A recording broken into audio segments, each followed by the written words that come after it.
हरे कृष्णा। हम कल की कथा में आगे बढ़ते हैं। वे रमा आदि देवियां पार्वती जी को देखकर शीघ्र ही उठकर खड़ी हो गईं। उन्होंने ईश्वरी को रमणीय रत्न सिंहासन पर बिठाया। विप्रप्रवर नारद, पार्वती, लक्ष्मी, सरस्वती, ये तीनों देवियां परस्पर यथोचित कुशल प्रश्न करके वहां एक आसन पर बैठीं। वे प्रेम पूर्वक गोप कन्याओं से वार्तालाप करने लगीं। कुछ गोपियां बड़ी प्रसन्नता के साथ उनके निकट बैठ गईं। इस समय जगदीश्वर भगवान श्री कृष्ण ने वहां पार्वती जी से कहा, सृष्टि और संहार करने वाली कल्याणमयी महामाया स्वरूपिणी देवी शुभे, तुम अंश रूप से नंद के व्रज में जाओ और वहां नंद के घर यशोदा के गर्भ से जन्म धारण करो। मैं भूतल पर गांव गांव में तुम्हारी पूजा करवाऊंगा। समस्त भूमंडल में, नगरों, वनों में मनुष्य वहां की अधिष्ठात्री देवी के रूप में भक्तिभाव से तुम्हारी पूजा करेंगे और आनंद पूर्वक नाना प्रकार के द्रव्य तथा दिव्य उपहार तुम्हें अर्पित करेंगे। शिवे, तुम ज्यों ही भूतल का स्पर्श करोगी त्यों ही मेरे पिता वसुदेव यशोदा की सूतिका गार में जाकर मुझे वहां स्थापित कर देंगे और तुम्हें लेकर जाएंगे। कंस का साक्षात्कार होने मात्र से तुम पुनः शिव के समीप चली आओगी और मैं भूतल का भार उतार कर अपने धाम आ जाऊंगा। ऐसा कहकर तुरंत ही 6 मुखों वाले स्कंद से श्री कृष्ण बोले, वत्स सुरेश्वर, तुम अंश रूप से भूतल पर जाओ और जामवती के गर्भ से जन्म ग्रहण करो। सब देवता अपने अंश से पृथ्वी पर जाएं और जन्म लें। मैं निश्चय ही पृथ्वी के भार का हरण करूंगा।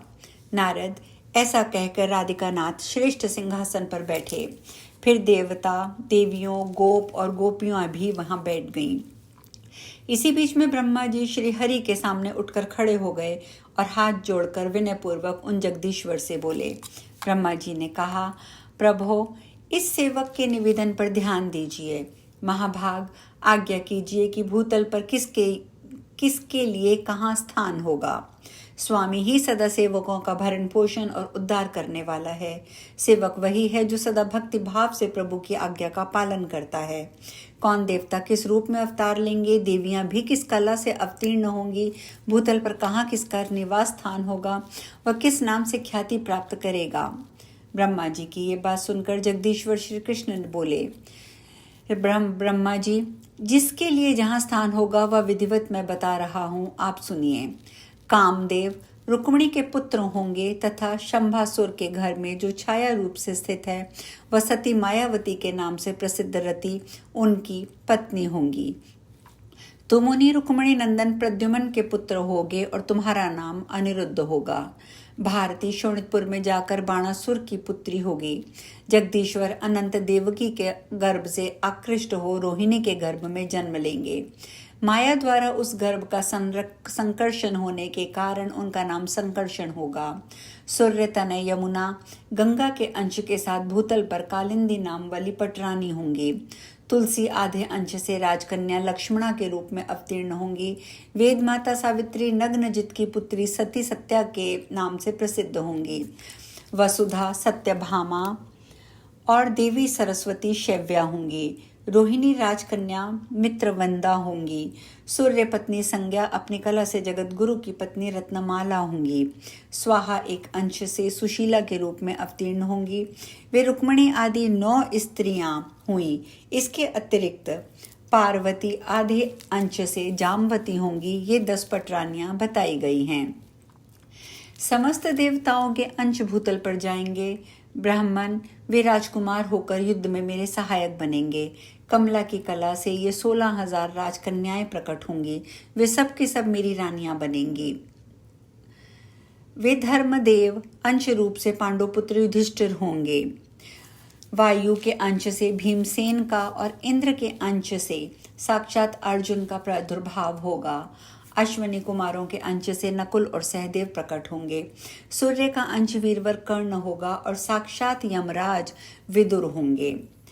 कालिका अंश दुर्योधन, समुद्र का अंश शांतनु, शंकर का अंश अश्वत्थामा, अग्नि का अंश द्रोण होगा। चंद्रमा का अंश अभिमन्यु के रूप में प्रकट होगा। स्वयं वसु देवता भीष्म होंगे। कश्यप के अंश से वसुदेव और अदिति के अंश से देवकी होंगी। वसु के अंश से नंद गोप का प्रादुर्भाव होगा। वसु की पत्नी यशोदा होंगी। कमला के अंश से द्रौपदी होंगी, जिनका प्रादुर्भाव यज्ञ कुंड से होगा।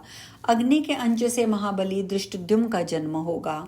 शत्रुपा के अंश से सुभद्रा होगी, जिसका जन्म देवकी के गर्भ से होगा। देवता लोग भारहारी होकर अपने अंश से पृथ्वी पर अवतीर्ण हों।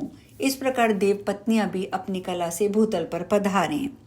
नारद ऐसा कह के भगवान श्री कृष्ण चुप हो गए। ये सारा विवरण सुनकर प्रजापति ब्रह्मा वहां अपने स्थान पर जा बैठे। देवर्षि श्री कृष्ण के वाम भाग में वाग देवी सरस्वती थी, दाहिने भाग में लक्ष्मी थी। सब अन्य देवता और पार्वती देवी सामने थी। गोप और गोपिकाएं भी उनके सम्मुख ही बैठे थे। श्री राधा श्याम सुंदर के वक्षस्थल में विराजमान थी। इसी समय व्रजेश्वरी राधा अपने प्रियतम से बोली। राधिका ने कहा, नाथ, मैं कुछ कहना चाहती हूँ। प्रभो, इस दासी की बात भी सुनिए। मेरे प्राण चिंता से निरंतर जल रहे हैं। चित्त चंचल हो रहा है। तुम्हारी और देखते समय मैं पल भर के लिए आंख बंद करने और पलक मारने से भी असमर्थ हो जाती हूँ। फिर प्राणनाथ, तुम्हारे बिना भूतल पर अकेले कैसे रहूंगी? प्राणेश्वर, जीवन बंधु, सच बताओ, वहां गोकुल में कितने काल के पश्चात तुम्हारे साथ मेरा अवश्य मिलन होगा। तुम्हें देखे बिना एक निमेष भी मेरे लिए 100 युगों के समान प्रतीत होता है। वहां मैं किसे देखूंगी, कहाँ जाऊंगी और कौन मेरी रक्षा करेगा? प्राणेश, तुम्हारे सिवा दूसरे किसी पिता, माता, भाई, बंधु, बहन अथवा पुत्र का मैं क्षण भर भी चिंतन नहीं कर सकती। मायापते, यदि तुम भूतल पर मुझे भेजकर माया से आच्छन्न कर देना चाहते हो, वैभव देकर भुलाना चाहते हो, तो मेरी समक्ष सच्ची प्रतिज्ञा करो। मधुसूदन, मेरा मन रूपी मधु तुम्हारे मकरुंद युक्त चरण विंदम में ही नित्य निरंतर भ्रमण करता रहे। जहाँ जहाँ जिस योनि में भी मेरा ये जन्म हो, वहाँ वहाँ तुम मुझे अपना स्मरण और मनोवांछित दास्य भाव प्रदान करोगे। मैं भूतल पर कभी भी इस बात को ना भूलूं कि मेरे प्रियतम श्री कृष्ण हो और मैं तुम्हारी प्रेयसी राधिका हूँ, और हम दोनों का प्रेम सौभाग्य शाश्वत है। प्रभो, यह उत्तम वर मुझे अवश्य दो। जैसे शरीर छाया के साथ और प्राण शरीर के साथ रहते हैं, उसी प्रकार हम दोनों का जन्म और जीवन एक दूसरे के साथ बीते। विभो, यह श्रेष्ठ वर मुझे दे दो। भगवान, भूतल पर पहुंचकर कहीं हम दोनों का पल भर के लिए भी वियोग ना हो, ये वर मुझे दे दो। हरे, मेरे प्राणों से ही तुम्हारा शरीर निर्मित हुआ है। मेरे प्राण तुम्हारे श्री अंगों से विलग नहीं हैं। मेरी इस धारणा का कौन निवारण कर सकता है? मेरे शरीर से ही तुम्हारी मुरली बनी है और मेरे मन से ही तुम्हारे चरणों का निर्माण हुआ है। तात्पर्य ये है कि मैं तुम्हारी मुरली को अपना शरीर मानती हूँ और मेरा मन तुम्हारे चरणों से कभी विलग नहीं है। संसार में कितने ही ऐसे स्त्री पुरुष हैं जो सामने एक दूसरे की स्तुति करते हैं, परंतु कहीं भी अपने प्रियतम में निरंतर आसक्त रहने वाली मुझ जैसी प्रेयसी नहीं है। तुम्हारे शरीर के आधे भाग से किसने मेरा निर्माण किया है? हम दोनों में भेद है ही नहीं, अतः मेरा मन निरंतर तुम्ही में लगा रहता है। मेरी आत्मा, मेरा मन, मेरे प्राण जिस तरह तुम में स्थापित हैं, उसी तरह तुम्हारे मन, प्राण, आत्मा भी मुझ में स्थापित हैं। तुम सब उसी तरह तुम्हारे भी मुझ में स्थापित हैं। अतः विरह की बात कान में पड़ते ही आंखों का पलक गिरना बंद हो गया है और हम दोनों आत्माओं के मन, प्राण निरंतर दग्ध हो रहे हैं। यह सुनकर श्री कृष्ण बोले, देवी, उत्तम आध्यात्मिक योग शोक का उच्छेद करने वाला होता है, अतः उसे बताता हूँ, सुनो। यह योग योगींद्रियों के लिए भी दुर्लभ है। सुंदरी, देखो, सारा ब्रह्मांड आधार और आधेय के रूप में विभक्त है। इनमें भी आधार से पृथक आधेय की सत्ता संभव नहीं है। फल का आधार है फूल, फूल का आधार है पल्लव, पल्लव का आधार है तना, और उसका भी आधार है स्वयं वृक्ष। वृक्ष का आधार है अंकुर, जो बीज की शक्ति से उत्पन्न होता है, और उस अंकुर का आधार है शेषनाग।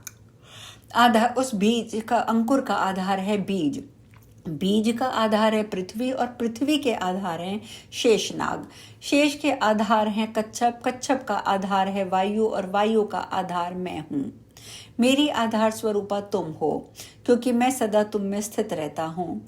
तुम शक्तियों का समूह मूल प्रकृति ईश्वरी हो। शरीर रूपिणी तथा त्रिगुणधार स्वरूपिणी भी तुम ही हो। मैं तुम्हारा आत्मा निरीह हूँ।